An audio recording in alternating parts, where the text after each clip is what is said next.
Chers frères et sœurs, je vous dis bonjour dans le nom de notre Seigneur et Sauveur Jésus-Christ.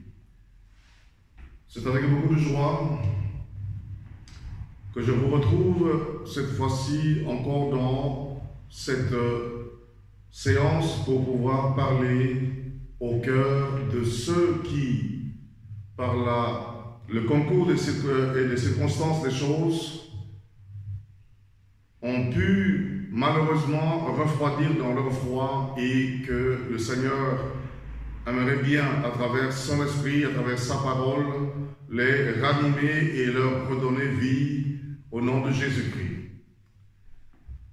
Je vais parler aujourd'hui de cette prière et de cette prophétie du prophète Ésaïe que nous pouvons retrouver dans le livre de Ésaïe, chapitre 26, et le verset 19.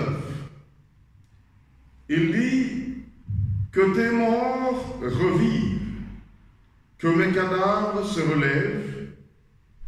Réveillez-vous et tressaillez de joie, habitants de la poussière, car ta rosée est une rosée vivifiante, et la terre redonnera jour aux ombres.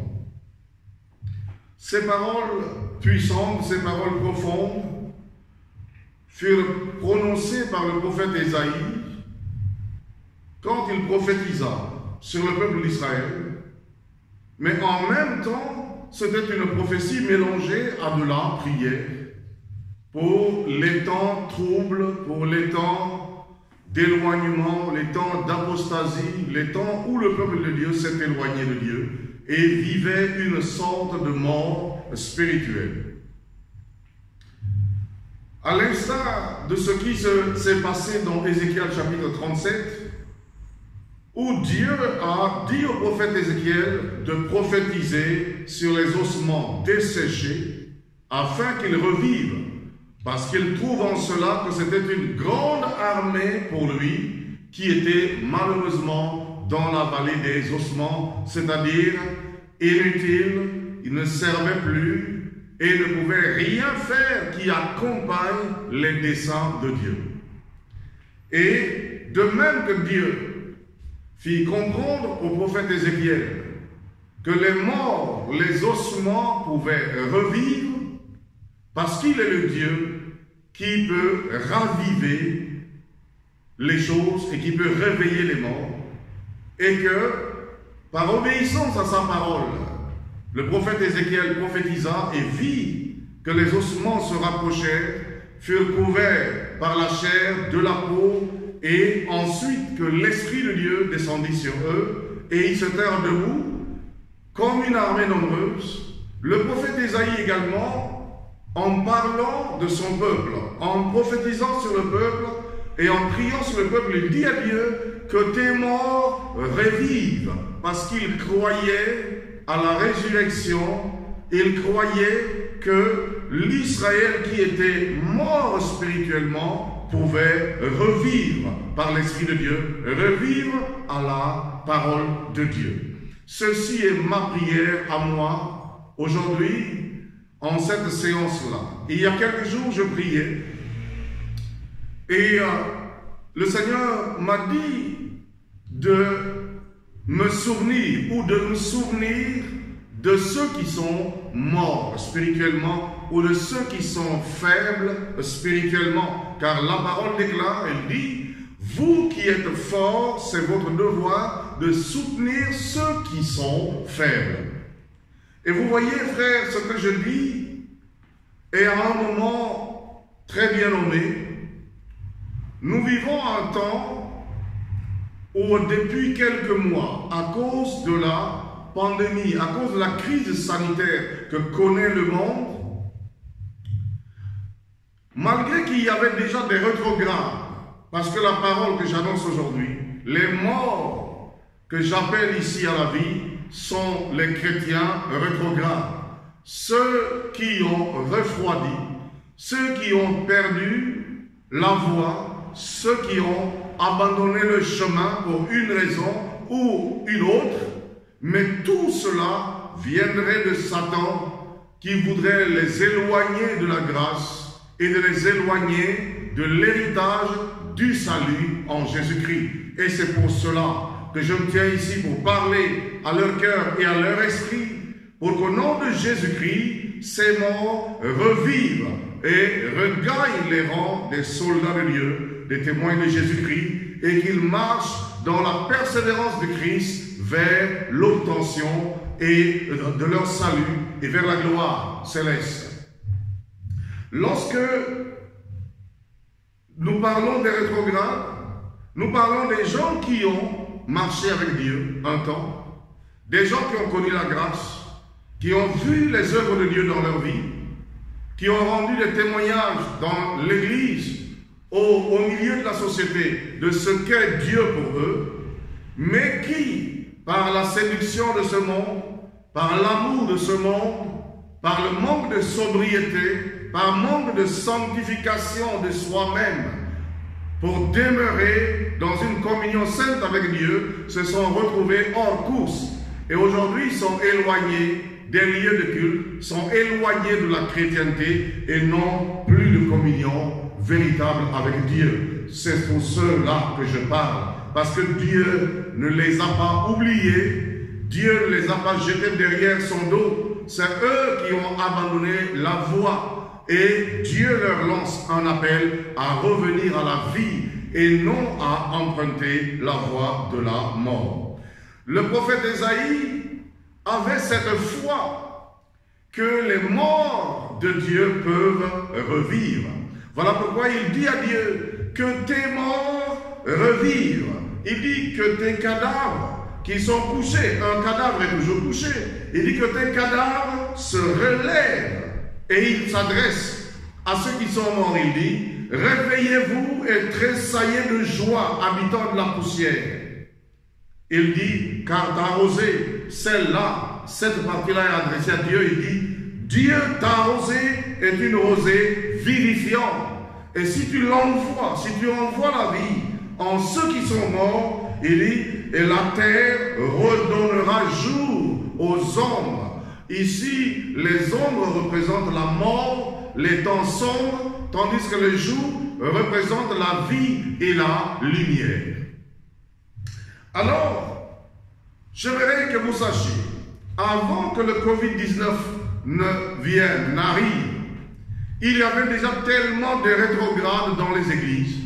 Il y avait beaucoup de chrétiens rétrogrades, des gens qui n'étaient plus en communion avec Dieu, ni avec les frères et les sœurs et avec les églises. Et la crise sanitaire est venue aggraver la situation, parce que non seulement qu'il y avait des rétrogrades d'avant, mais la crise sanitaire, à cause des interdictions, des rassemblements, des cultes, beaucoup qui n'avaient de la force qu'en voyant les autres se rassembler pour venir écouter la parole de Dieu et pour prier, parce qu'un seul ne le faisait pas, vont trouver en cela une raison et un moyen de faiblissement pour pouvoir rétrograder, abandonner la foi, entrer dans des choses qui les conduisent dans les ombres, comme l'expression du prophète Ésaïe le décrit. Mais nous devons savoir une chose, c'est que cette rétrogradation en masse des gens est aussi l'un des signes des temps de la fin. Parce que la parole déclare que que dans les temps de la fin, il dit, beaucoup vont refroidir, beaucoup vont abandonner la sainte foi, la vraie foi, pour s'attacher à des doctrines, à des choses qui séduisent, à des choses qui plaisent plutôt à la chair et non à l'esprit de l'homme. Et vous pouvez l'observer. C'est comme l'apôtre Paul le disait à Timothée, dans 1 Timothée chapitre 4, le verset 1, Paul avertissait Timothée pour qu'il veille, pour qu'il enseigne le peuple à être vigilant en disant, mais l'Esprit de Dieu dit expressément que dans les derniers temps, quelques-uns abandonneront la foi pour s'attacher à des esprits séducteurs et à des doctrines de démons. Et nous pouvons voir que de plus en plus de gens qui venaient dans les églises rétrogradent parce que ils veulent plutôt écouter des choses qui les plaisent Ils veulent aller dans des endroits où ils entendent ce qu'ils veulent entendre et non ce que Dieu veut qu'ils entendent. Sachez bien que quand l'Esprit dit, quand la parole dit que celui qui a des oreilles entende ce que l'Esprit dit aux églises, il est bien précisé ici que ce n'est pas que celui qui a des oreilles entende ce que la chair ou les hommes ou les doctrines de démons disent, mais il dit qu'il entende ce que l'Esprit de Dieu dit de la part de Dieu. Et ma prière est forte, ma prière est pressante. Pendant que vous écoutez cette parole, ma prière est que les rétrogrades qui entendent cette parole, et même vous qui êtes vivants, vous devez partager cette parole afin que ceux qui sont rétrogrades écoutent cela. Ma prière est que les morts de Dieu revivent, les morts en Christ revivent, que ceux qui sont actuellement dans une situation de mort spirituelle, où il n'y a pas de communion avec Dieu, il n'y a pas de vivacité dans leur foi, il n'y a pas de joie dans le salut, il n'y a pas de joie pour le fait d'appartenir à Dieu dans leur cœur, qu'ils retrouvent la joie, qu'ils retrouvent la vie, que les morts de Dieu revivent et que les cadavres se relèvent au nom de Jésus-Christ. Les rétrogrades, la rétrogradation vient par 3 voies principales, et donc je vais classer les rétrogrades ici en 3 catégories. Pourquoi est-ce que les gens rétrogradent en général dans les églises? Les gens rétrogradent dans l'église à cause de 3 choses principales. Et je vais classer ces catégories-là dans ces 3 rangées pour pouvoir vous expliquer et à comprendre. Et je crois que chacun des rétrogrades ou quelqu'un qui est en train de faiblir actuellement dans sa foi se retrouvera forcément dans l'une de ces 3 catégories. Il y a des gens qui ont rétrogradé dans leur foi parce qu'ils ont péché. Ça, c'est la première catégorie. Il y a des gens qui ont rétrogradé dans leur foi parce qu'on leur a reproché quelque chose. Ça, c'est la deuxième catégorie.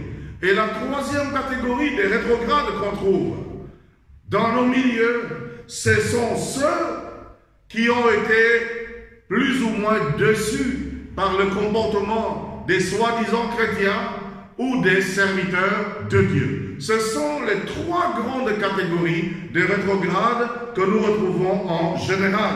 Et par la grâce de Dieu, je vais avec amour, avec douceur, mais avec la compassion du Christ, parler à leur cœur et à leur esprit. Et si l'esprit qui est descendu sur le Christ et qui l'a fait sortir d'entre les morts est à l'œuvre dans leur vie, s'ils l'acceptent dans leur vie, ils revivront également en Christ parce que Dieu leur veut pour la vie et non pour la mort. Alléluia.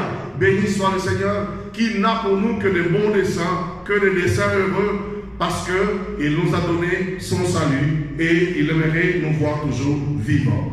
La première catégorie, je vais commencer par la première catégorie des rétrogrades, que sont ceux qui ont péché. La parole de Dieu exhorte et nous exhorte à ne pas rester là où nous sommes tombés, mais à nous relever. Vous devez savoir ceci. Quand on parle de péché, les gens y pensent toujours immédiatement à un acte de mal, comme quelqu'un qui a volé, quelqu'un qui a commis l'adultère, quelqu'un qui a commis un crime, quelqu'un qui a fait des choses sales, etc.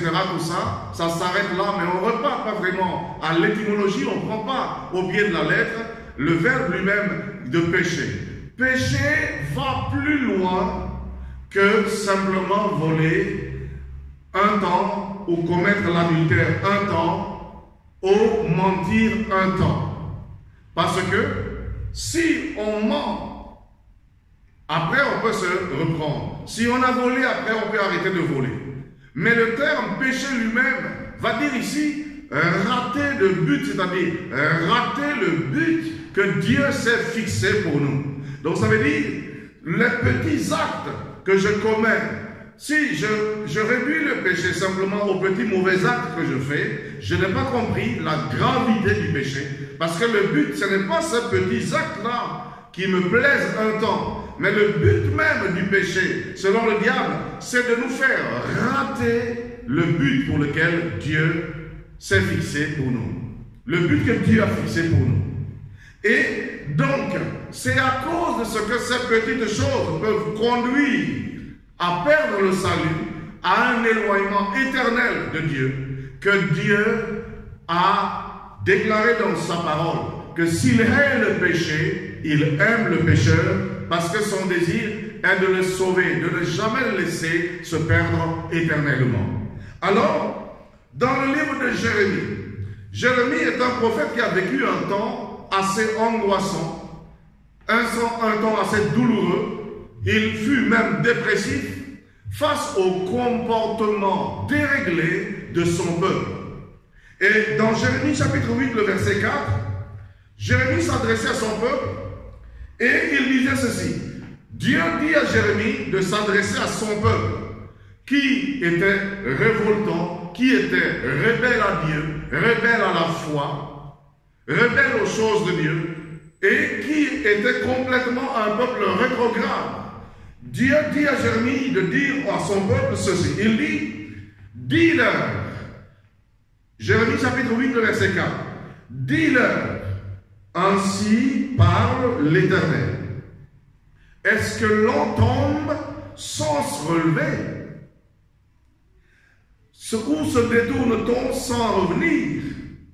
Dieu dit au peuple et à son peuple, il dit, tombe-t-on sans jamais se relever? Est-ce que quand vous glissez, quand vous faites un faux pas et que vous tombiez, est-ce que vous ne vous relevez pas? Combien de fois dans votre vie êtes-vous tombé? Avez-vous trébuché? Est-ce que cela avait le devoir de vous enlever le goût de l'existence? Jamais. Et Dieu dit à son peuple, tombe-t-on sans se relever? Il dit, mais si un peuple tombe, si quelqu'un tombe, et qu'il ne cherche pas à se relever, c'est que, à moins qu'il soit fou, qu'il soit idiot, mais Dieu consent que si quelqu'un est lucide, quelqu'un est normal, s'il tombe, il va se relever. Il en est de même pour le péché. Je peux tomber dans le péché, mais je sais qu'il y a quelqu'un qui a le pouvoir de me relever du péché. Quelqu'un qui me donne la grâce de me relever du péché. Et Dieu dit, se détourne-t-on sans jamais revenir? Un homme sensé, une personne sensée, quand il s'est détourné de la bonne voie, lorsqu'il se rendra compte, il va rechercher la bonne voie. Et c'est pour cela que Dieu dit, tombe-t-on sans se relever? Beaucoup de gens, des croyants qui sont tombés dans des travers, que ce soit le vol, que ce soit l'adultère, que ce soit l'impudicité, que ce soit les crimes, que ce soit la sorcellerie, la magie, les séductions de ce monde. Quand bien même ils se rendent compte du mal, continuent de s'obstiner à marcher là-dedans, sachant que cela va les conduire à la perdition et à la destruction. Et pourtant, Dieu leur tend toujours la main. S'ils reviennent vers lui par la repentance, il les pardonnera. Rappelez-vous de cette parole merveilleuse.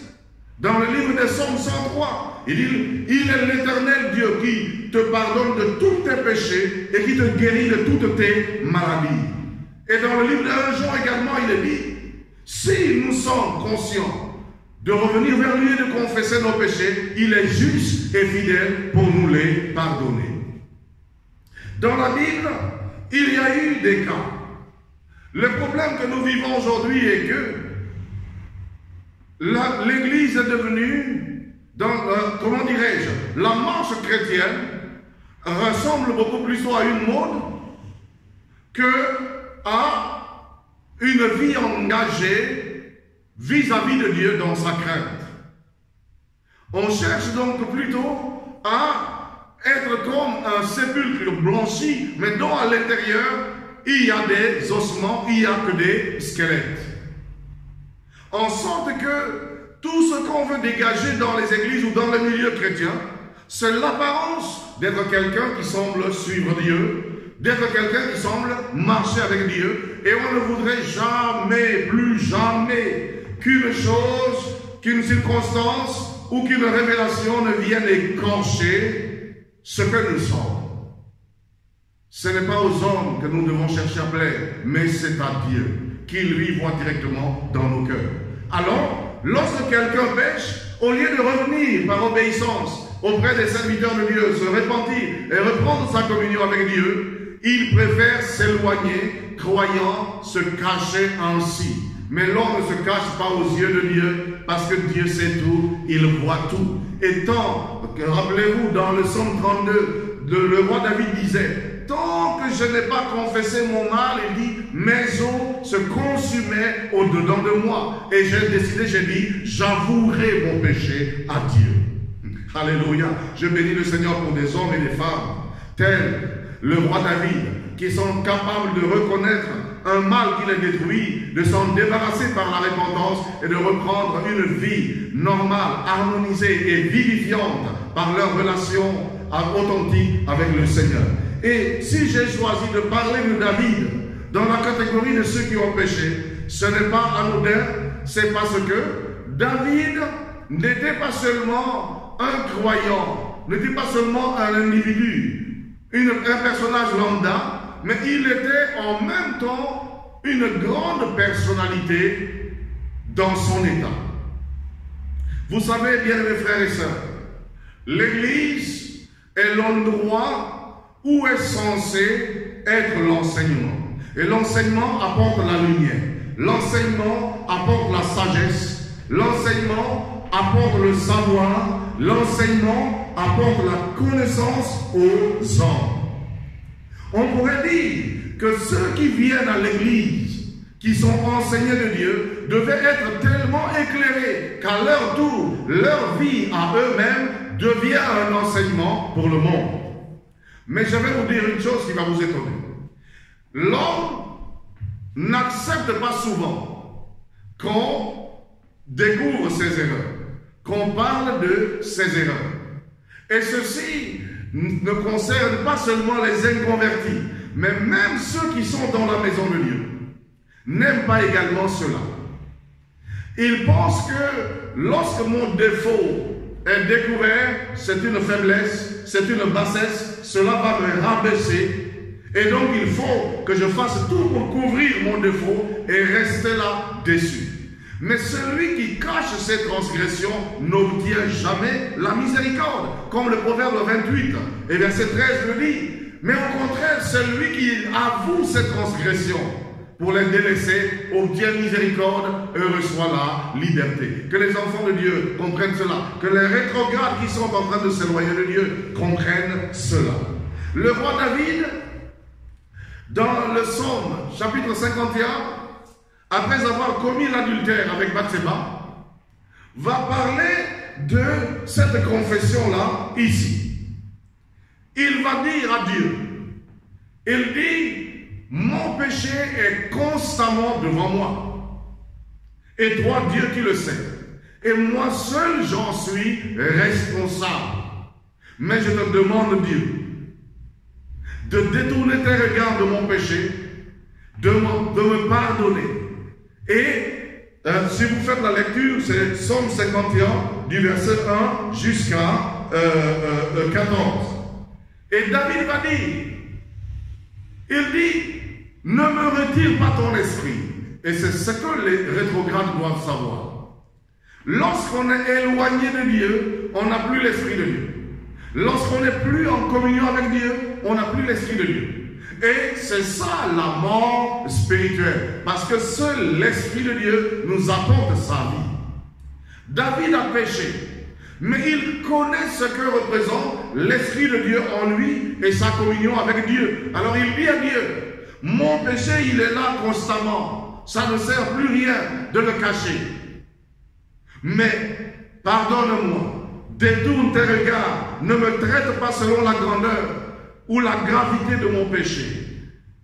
Surtout ne me retire pas ton esprit parce que je vais rester en communion avec toi. Si tu me le retires, je suis mort. Je veux dire, si tu es rétrograde, tu es mort spirituellement. Si tu n'as pas cette communion que tu avais avant avec Dieu, tu es mort spirituellement. Et ta condition est grave. Réponds-toi. Dieu n'est pas là pour te juger, pour te condamner. Dieu, en tant que Père, va pardonner ton péché et il te remettra dans la communion avec lui. Et tu vivras devant sa face. David a dit qu'un esprit de bonne volonté m'anime. Alléluia. Il dit, Dieu, mets en moi ton esprit, un esprit de bonne volonté qui me poussera à ne plus pécher, mais à marcher avec toi. Et Dieu va écouter la prière de David et Dieu va relever David. Il n'aura pas perdu son statut, il n'aura pas perdu sa royauté, il n'aura pas perdu son statut d'enfant de Dieu, de serviteur de Dieu. Il sera rétabli et il va continuer à marcher avec Dieu. Alléluia. C'est ce que chacun de nous doit chercher à vivre.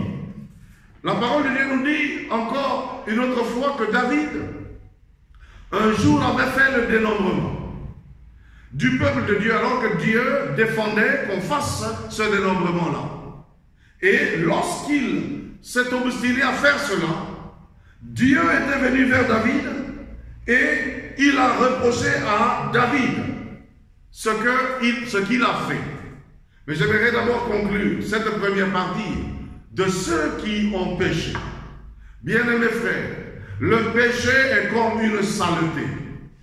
Et quand vous voyez un habit est sale, la première chose à laquelle on pense, c'est d'acheter du savon et de la laver. Et le savon dégagera la saleté et l'habit redeviendra propre. N'importe quoi, que ce soit les meubles, que ce soit tout objet qui est sale, on pense à les nettoyer avec du détergent. Il en est de même du péché. Et vous savez, lorsque il y a un savon, quand vous achetez du savon pour nettoyer un habit, pour nettoyer un objet, le savon ne va pas seulement nettoyer le tissu, pas seulement nettoyer l'objet, ne va pas seulement chercher par nature de quelque chose, mais le savon que vous achetez peut laver tous les habits. Le savon que vous achetez peut laver tous les objets, parce que le rôle du savon, c'est de dégager la saleté. Et j'aimerais vous dire, le rôle du sang de Jésus-Christ est de laver du péché. Que vous ayez commis de l'adultère, un crime, un vol, une abomination, quel que soit votre péché, le sang du Christ est le savon, est le détergent, est la seule chose que Dieu a donnée pour laver les péchés des hommes. Et ce sang, il a été déjà versé. Il ne reste pas à être versé, mais il fut déjà versé. Et si vous venez au-devant de lui, il lavera vos péchés. Vous redeviendrez propres et vous réintégrerez la famille de Dieu.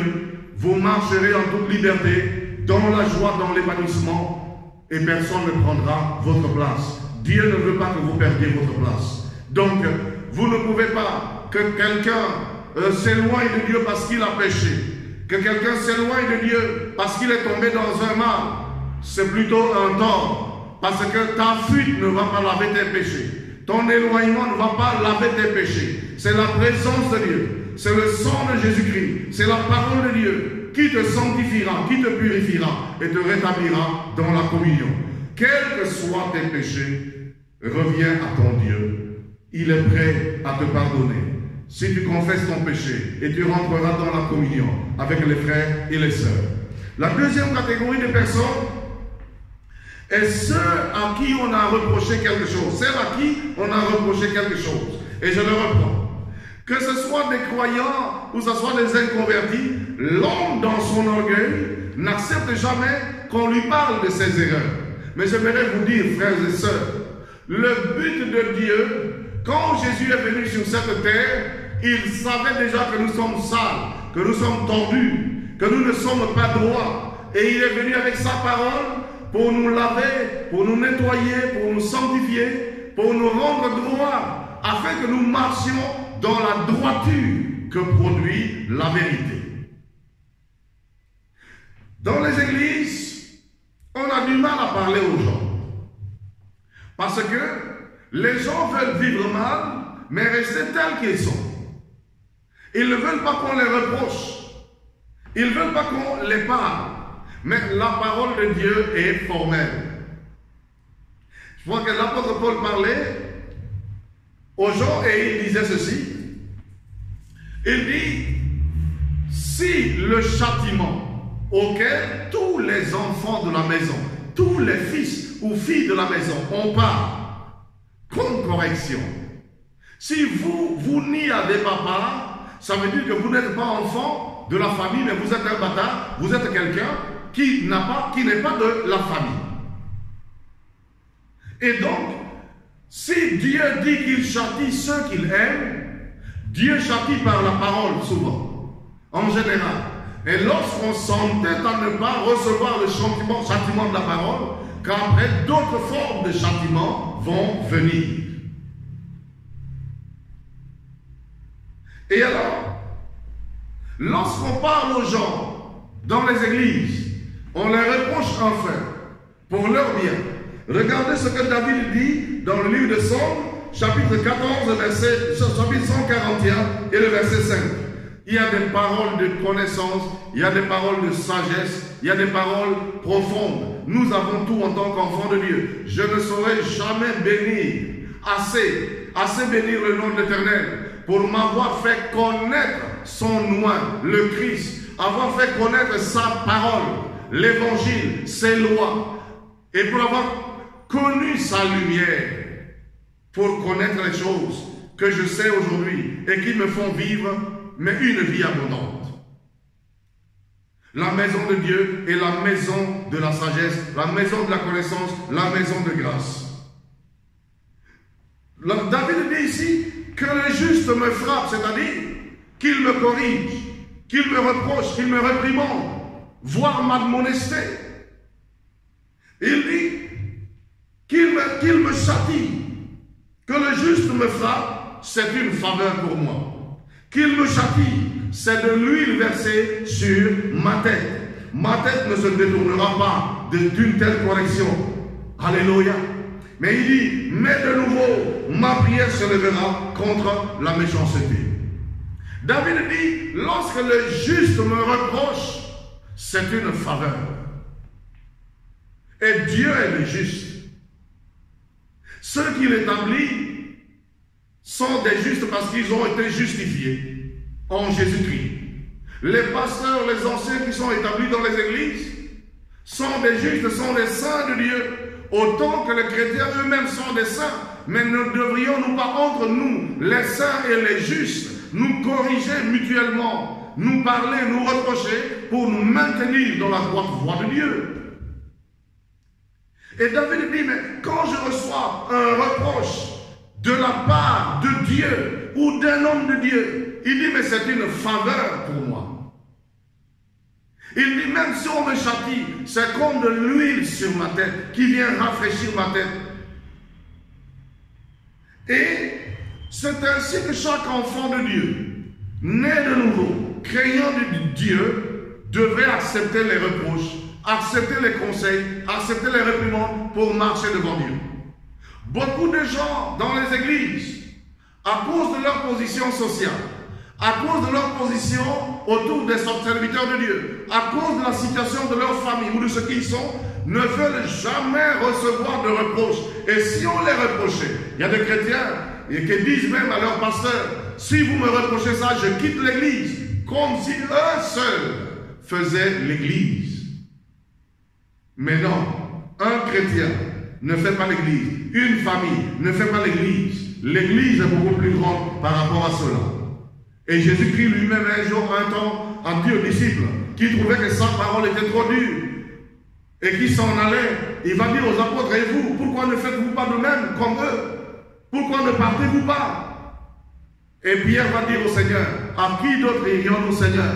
Parce que c'est toi qui as les paroles de la vie. Même si c'est dit que tu nous reprennes, que tu nous reproches, que tu nous réprimandes, nous nous attacherons à toi parce que c'est toi seul qui as les paroles de la vie. Un chrétien sauvé dans le nom inscrit dans le livre de vie raisonne ainsi. Un chrétien qui a connu la profondeur de Dieu, qui a senti et vu combien Dieu est bon, raisonne ainsi. À cause d'un reproche, il n'abandonne pas la maison de Dieu, mais au contraire, il trouve cela une huile sur sa tête. J'ai dirigé l'église pendant longtemps. Il y a des choses qui m'ont marqué. Il y avait des anciens autour de moi. J'avais l'habitude de leur faire des remarques, dire des choses, faites ceci, faites cela, etc. Tout ça. Puis un temps, avec beaucoup de voyages, avec beaucoup d'occupations, je les parlais moins, je les reprochais pratiquement pas. Et un jour, ils m'ont dit, mais pasteur, nous sommes inquiets parce que ces derniers temps, tu ne nous fais plus de remarques, tu ne nous reproches plus, et nous sommes inquiets parce que si jamais nous sommes dans l'erreur et que tu ne nous dis pas, nous allons nous enfoncer dans l'erreur. Mais j'étais ce jour-là plus qu'heureux d'avoir de telles personnes autour de moi dans l'œuvre de Dieu. De savoir que des gens autour de moi qui ont soif de ce qui est juste, de ce qui est bon, et qui sont prêts à être toujours reprochés pour bien faire les choses. Telle est la vie d'un disciple, telle est la vie du disciple de Christ. Et c'est tellement important. Alors, nous voyons ici, bien mes frères et sœurs, que David avait péché en faisant un dénombrement que Dieu ne lui a pas demandé de faire, lui a même interdit de faire cela. Et lorsque David s'est obstiné, entêté à faire cela, Dieu va venir vers David dans 1 Chronique chapitre 21 et le verset 12, et Dieu va dire à David ceci. Il dit, accepte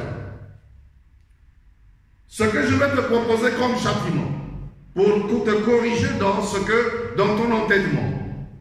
Il dit, accepte soit 3 années de famine ou 3 mois pendant lesquels tu seras détruit par tes adversaires et atteint par l'épée de tes ennemis, ou 3 jours pendant lesquels l'épée de l'Éternel et la peste seront dans le pays, et l'ange de l'Éternel portera la destruction dans tout le territoire d'Israël. Vois maintenant ce que je dois répondre à celui qui m'envoie, parce que c'est l'ange qui parlait à David. Mais bien aimé, écoutez ceci, c'est tellement profond. David a péché. David a fait quelque chose que Dieu ne l'a pas demandé de faire. Je suis maintenant dans la catégorie de ceux qu'on reproche, bien sûr. Et Dieu lui dit, tu vas choisir toi-même 3 châtiments. Soit tu vas avoir 3 années de famine où le peuple va souffrir, ou soit tu auras 3 mois où l'ennemi va avoir de l'ascendance sur toi. L'ennemi va te poursuivre, il va t'exterminer. L'épée de l'ennemi va donc te détruire. Ou alors, tu vas choisir 3 jours pendant lesquels l'épée de l'Éternel et la peste, la maladie, vont donc frapper le peuple. Et l'ange de l'Éternel va porter la destruction. Ces 3 fléaux, ces 3 châtiments se valent, étaient aussi plus graves les unes que les autres. 3 années de famine, on ne sait pas qui restera. 3 mois livrés à l'ennemi, on ne sait pas qui l'ennemi épargnera. 3 jours de peste, où c'est l'ange de l'Éternel qui va porter la destruction. Il peut y avoir une élimination totale. Mais David va dire ceci. Dans le verset 13, 1 Chronique 23, David répondit à Gad, le prophète que Dieu a envoyé. Il dit, je suis dans une grande angoisse. Oh, que je tombe entre les mains de l'Éternel, car ses compassions sont immenses, mais que je ne tombe pas entre les mains des hommes. David va dire ici, ces 3 châtiments sont aussi durs les unes que les autres, aussi fatales les unes que les autres. Mais moi, David, au lieu de tomber dans les mains des hommes, je préfère tomber dans les mains de l'Éternel. Je préfère que Dieu me châtie, que Dieu me corrige. Et pourquoi? Parce qu'il dit, ses compassions sont grandes. Quand Dieu frappe, quand Dieu châtie, quand Dieu réprimande, ses compassions sont grandes pour relever la personne. Mais si la personne tombe entre les mains des ennemis, elle ne sait pas si elle vivra encore. Vaut mieux pour toi, mon frère, tomber entre les mains de Dieu, tomber entre les mains des serviteurs de Dieu, qui te reprochent, qui te parlent, que de tomber dans les mains des hommes qui ne te reprochent pas, qui ne te parlent pas, qui ne te corrigent pas, et dans les mains desquels tu mourras. Aujourd'hui, tu as abandonné l'église, tu es entre les mains des païens, tu es entre les mains des inconvertis, tu es entre les mains des autres rétrogrades qui suivent tous la voie de la destruction.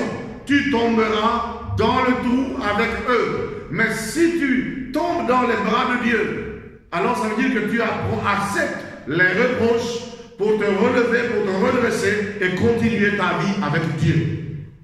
Ne tombe pas entre les mains des hommes. Il y a beaucoup qui donnent de mauvais conseils aux autres. Puisque eux-mêmes sont rétrogrades, ils veulent rétrograder les autres. Ne suis pas les rétrogrades. Accepte les reproches de Dieu et reviens à la communion.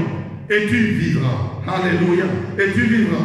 Dans le livre de Psaume chapitre 30 et le verset 5, voire 6, il est dit, car sa colère, c'est David toujours qui dit, car la colère de Dieu dure un instant, mais sa grâce toute la vie. Le soir arrivent les pleurs et le matin l'allégresse. David a préféré tomber entre les mains de l'Éternel parce que la colère de Dieu ne dure qu'un instant. Il ne reproche qu'un instant. Mais la vie qu'il donne, sa grâce dure toute la vie. Alléluia. En réalité, si tu ne peux pas être reproché, tu ne pourras pas reprocher quelqu'un d'autre. Si tu n'es pas conseillable, tu ne pourras pas conseiller quelqu'un d'autre. Et c'est ainsi que l'on se perd. J'aimerais demander beaucoup d'humilité dans les cœurs des croyants pour accepter des reproches et rester dans la maison de Dieu. En tant que pasteur, j'ai vu des croyants qui ont commis des fautes tellement graves, des péchés tellement graves.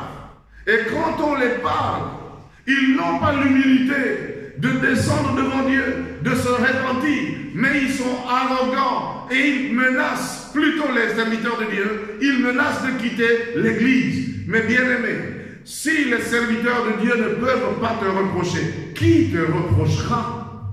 Si les hommes de Dieu ne peuvent pas te conseiller, qui te conseillera bien? C'est pour cela que tu as rétrogradé, parce que personne ne doit te conseiller. On me raconta l'histoire d'une femme qui était allée dans une pâtisserie pour acheter des croissants, pour acheter donc des viennoiseries avec son fils. Et ils ont fait un rang, donc dans la pâtisserie, par ordre d'arrivée comme cela est d'habitude. Et puis son fils avait pris une cure-dent. Comment dire, un bois, le petit bout de cure-dent, et dans le rang, avec le bout pointu, il se mettait à piquer les gens devant et les gens derrière. Et alors l'enfant avait piqué une femme qui a crié « Aïe !» et a regardé sa mère. Sa mère n'a rien dit. Une autre personne fut piquée, a crié et a s'est tournée et a dit à la femme « Mais parlez à votre fils parce qu'il fait du mal aux gens. » Et la femme a dit « Mon fils, on ne le parle pas. Il est comme ça, il a grandi comme ça. On ne lui dit rien, on ne lui reproche rien, il fait ce qu'il veut. » Alors, lorsqu'elle avait dit ça, derrière elle, derrière la mère de cet enfant se trouvait un vieux qui avait 75 ans. Il avait été dans une boutique où il achetait un pot de miel et il venait donc acheter du pain et des croissants pour aller manger son miel. Quand il a écouté ce que la femme a dit, il était tellement excédé qu'il a pris son pot de miel par ses deux mains et il l'a écrasé sur la tête de la femme. Et la femme a crié et s'est retournée vers le vieux et lui a dit « Mais vous êtes quelqu'un d'un âge avancé et vous agissez comme quelqu'un qui n'est pas éduqué comme ça. » Alors le monsieur lui a retorqué, il dit « Moi aussi, on ne me parle pas, on ne me reproche pas comme votre enfant. » Et les gens qui sont là ont ri, ont applaudi parce que la femme a trouvé la réponse qu'il fallait. Si cette femme avait écouté le conseil, les reproches des autres, elle n'en serait pas arrivée là. Lorsqu'on s'entête devant Dieu, on va tomber devant le pire. Et le pire, c'est la mort, c'est la perdition éternelle pour celui qui a été un croyant et qui a connu la grâce. Alors, bien-aimés frères et sœurs, revenez à Dieu, parce que sa colère dure un seul instant, mais sa grâce toute la vie. La dernière catégorie des rétrogrades, ce sont ceux qui se disent avoir été déçus par le comportement des autres croyants ou des serviteurs de Dieu. Il est vrai que les croyants ne sont pas parfaits. Il est vrai que les serviteurs de Dieu ne sont pas parfaits. Nous devons savoir une chose très importante. Dans le livre de l'Apocalypse, le chapitre 22, verset 11, la parole dit que celui qui est juste soit encore, celui qui est injuste soit encore injuste, que celui qui est souillé se souille encore, et que le juste pratique encore la justice, et que celui qui est saint se sanctifie encore. Mais, il dit, le Seigneur viendra avec sa rétribution, et il donnera à chacun selon ses œuvres. Dieu que nous servons est parfait, mais nous les serviteurs ne sommes pas parfaits, mais nous tendons vers la perfection, et c'est ce qui est bien. Donc les croyants en général n'ont pas encore atteint la perfection, mais l'enseignement, la formation, la parole de Dieu, la révélation grandissante vise à les conduire vers la perfection. C'est la tendance vers laquelle nous allons tous. Et nous ne pouvons pas, nous-mêmes, à cause du comportement d'un croyant ou d'un homme de Dieu, être dessus et rétrogradé. Si l'homme m'a dessus, si mon frère croyant ou ma soeur croyante m'a dessus, si le pasteur m'a dessus ou l'ancien m'a dessus, mais le Dieu qui m'a adressé l'appel au salut, lui ne m'a jamais déçu. Pourquoi l'abandonner? Pourquoi abandonner sa maison? À cause des autres. En réalité, le Christ ne nous a pas appelés au modèle humain. Il nous a appelés au modèle divin, au modèle céleste. C'est lui, c'est vers lui que nous devons regarder. Mais c'est un grand prétexte que de dire, oui, parce que tel a fait ça, alors j'ai fait ceci également. Oui, je comprends que l'homme peut induire l'autre en erreur. Et je voudrais vous dire une chose très importante. Je me suis converti très tôt et j'ai marché avec Dieu. Je connais très bien le milieu chrétien. Je connais bien ce qui se passe dans les églises. Je connais ce qui se passe parmi les croyants. Je connais ce qui se passe parmi les pasteurs ou les serviteurs de Dieu. J'ai vu des choses effroyables, abominables, qui ont été commises par des chrétiens, qui ont été commises par des pasteurs. J'étais chrétien, fidèle, simple fidèle assis sur les bancs de l'église. Quand j'ai vu des anciens, des pasteurs, des chrétiens de longue date faire des choses auxquelles je n'aurais jamais imaginé qu'ils le feraient, j'ai saisi certains au vif. Mais jusqu'aujourd'hui, j'en ai pratiquement pas parlé. Et j'ai continué en me disant, quand je suis venu dans l'église, le changement a été tel que je sais que Dieu est là. Et si Dieu est là, et que les hommes font du mal ou font n'importe quoi, pour moi c'est Dieu qui importe. Je ne suis pas appelé à suivre les hommes, mais à suivre Dieu. Et en regardant cette vidéo, il y a des gens qui sont des anciens, qui sont des pasteurs ou qui sont des chrétiens, qui ont fait des choses, mais qui sont tellement graves et dont je sais. Et ils savent que c'est de ça que j'en parle, mais je ne les ai jamais exposés.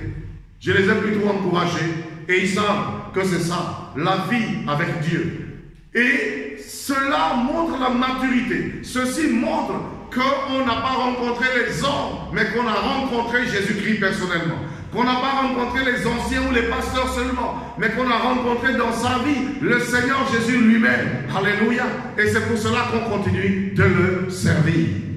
Alléluia. Alors, dans l'église, si quelqu'un se souille, l'Apocalypse dit qu'il se souille. S'il n'a pas compris que dans l'église, on doit plutôt se sanctifier. Si quelqu'un veut être injuste, qu'il continue d'être injuste. s'il n'a pas compris que c'est à la justice que Dieu nous a appelés. Mais il dit aussi, si quelqu'un est juste, qu'il continue de pratiquer la justice. Si quelqu'un se sanctifie, qu'il continue de se sanctifier. Alors, ne vous laissez pas décevoir par les comportements des autres. Vous ne pourrez jamais devant Dieu, au dernier jour, ou devant le tribunal de Christ, dire à Jésus, moi j'ai abandonné la foi à cause de Daniel. J'ai abandonné la foi à cause de Pierrette. J'ai abandonné la foi parce que Charles a fait ceci. Vous ne serez jamais compris parce que Jésus va vous dire, ce n'est pas Charles qui est mort pour le péché. Ce n'est pas Pierrette qui est mort pour le péché. Ce n'est pas Pascal qui a apporté la délivrance. C'est moi Jésus qui me suis donné pour toi. C'est moi Jésus, le modèle divin. Et c'est moi que vous devez suivre. Arrêtez de vous laisser induire en erreur et de dire que vous êtes déçus. Je ne cache pas qu'il y a des comportements mais vraiment mauvais. Il y a des comportements décevants, des pasteurs, des anciens, des chrétiens et des chrétiens. Très souvent, on voit des actes que les chrétiens posent qui nous rendent hors de nous-mêmes. Mais c'est ça, les hommes. Mais Dieu n'a pas changé. Il est le Dieu juste. Il est le Dieu 3 fois saint. Il est le Dieu digne de notre témoignage. Il est le Dieu digne de gloire. Et donc, Dieu a pensé à vous, bien-aimés frères et sœurs, que vous soyez rétrogrades à cause de vos péchés, que vous soyez rétrogrades à cause de l'esprit de révolte, parce qu'on vous a reproché, que vous soyez rétrogrades parce que vous avez été déçus par les comportements des uns et des autres. Non, ne vous laissez pas arracher votre privilège de l'héritage du salut acquis précieusement par la mort du Fils de Dieu à la croix, par les simples comportements des hommes, par le simple péché ou par la simple rébellion. Reviens à ton Dieu, reviens à ton Dieu, reviens à ton Dieu. Ma prière est que là où tu es couché, tu te relèves au nom de Jésus-Christ. La parole dit, si quelqu'un méprise la parole, il dit, il recevra un châtiment qui est adapté à cela. Ne méprisez pas la parole de Dieu. Aujourd'hui, je parle au cœur des croyants, je parle au cœur des rétrogrades. Il est temps que vous reviviez, il est temps que vous vous releviez. Alléluia. Comme le prophète Ésaïe l'a dit, que tes morts revivent. Et Dieu est prêt à faire revivre ces morts. Tu es celui qui chantait à l'église, tu es celui qui intercédait, tu es celui qui prêchait, tu es celui qui témoignait, tu es celui qui exhortait les autres. Mais voilà aujourd'hui, tu es simplement relégué au dernier rang avec les pécheurs et avec ceux qui se perdent. Non, ta place n'est pas là-bas. Reviens à ton Seigneur. Si aujourd'hui tu es devenu esclave de l'alcool, esclave de la prostitution, tu es devenu esclave de la corruption parce que tu as péché, que tu ne veux plus revenir, tu peux revenir parce que les morts de Dieu peuvent revivre en Jésus-Christ. Le pouvoir de la vie par le Saint-Esprit détruira le pouvoir du péché, détruira ce qui est en train de te maintenir maintenant, et tu reviendras à ton Dieu. Que les morts de Dieu revivent. Que les morts revivent. C'est pour toi que le Seigneur a parlé. Va voir ton pasteur. Repars vers ton église. Répands-toi. Demande pardon. Et entre dans la communion des saints. Entre dans la joie du Seigneur. Que le Seigneur vous bénisse abondamment. Je vous aime bien. Et je crois que le Seigneur a parlé dans vos cœurs. Veuillez partager cette vidéo pour que beaucoup de monde par le monde entier revivent dans Jésus-Christ. Que Dieu vous bénisse. Amen.